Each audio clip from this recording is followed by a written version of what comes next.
The fragile ceasefire between Israel and Hamas is now under threat. 3 Israeli hostages were released by Hamas on Saturday, adding to 30 who had been released in previous swaps. Now the exchanges are on hold after Hamas accused Israel of violating the agreement. Noa Tishby is the founder of Act for Israel, has been actively working to obtain freedom for Israeli hostages held by Hamas. Noa, welcome. Good to see you. Thank you so much. Thank you for having me. So we saw these images. The hostages looked very gaunt. What went through your mind when you saw them? It was absolutely horrific. I think that every single person needs to look at the faces of these 3 men, starved, emaciated, hungry, humiliated Jews being paraded on stage by a terrorist organization. This is a reminder of the darkest times in our history. Obviously, we have not seen images like that since World War II, and every single person needs to look those people in the eye and understand what Hamas is. We were under no illusion of what they're going through. We knew what they were going through, but seeing it with our very eyes was completely devastating. And now Hamas is saying we're stopping these hostage deals that we had basically agreed to.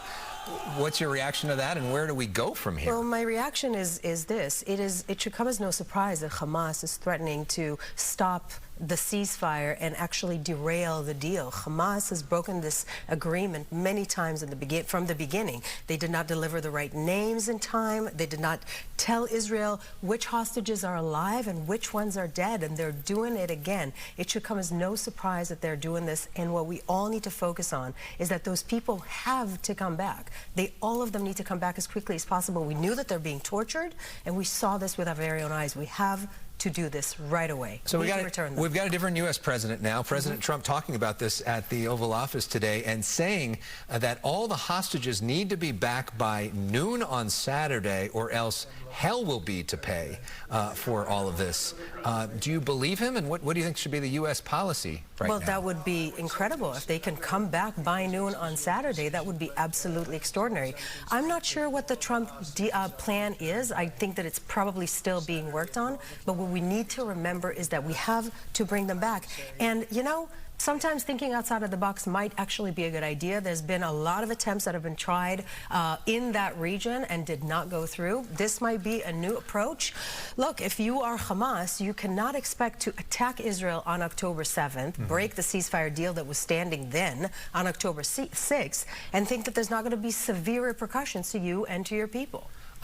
You know, Trump today suggesting that, you know, he wants to own Gaza, wants to kick out the Palestinians temporarily, and that if Jordan and Egypt don't accept those Palestinians, that he wants to cut aid to those countries.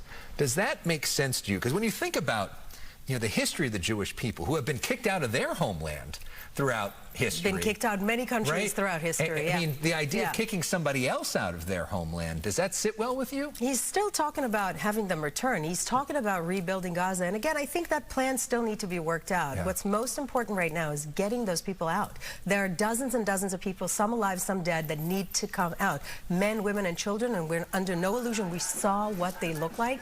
They have to come back, and that needs to be the #1 focus. What I'm encouraged by is that Biden administration, Trump administration, and the Israeli government are all focused on returning the hostages and finding a path for peace in the Middle East, and that is what we need to do. Clearly, as we know, Hamas is not after that. Everybody else is, and this is what we need to do. The regional powers need to pressure Hamas to give the hostages out, like give them out, and release and ceasefire, demilitarize Gaza, and de-radicalize the entire region immediately. Cannot work with Hamas in power anymore. You know, you have been the point person on sort of getting rid of anti-Semitism on behalf of Israel. What is you're the messaging person, the most important message in terms of how we get this done? Get which part of it done? In terms of getting the hostages home.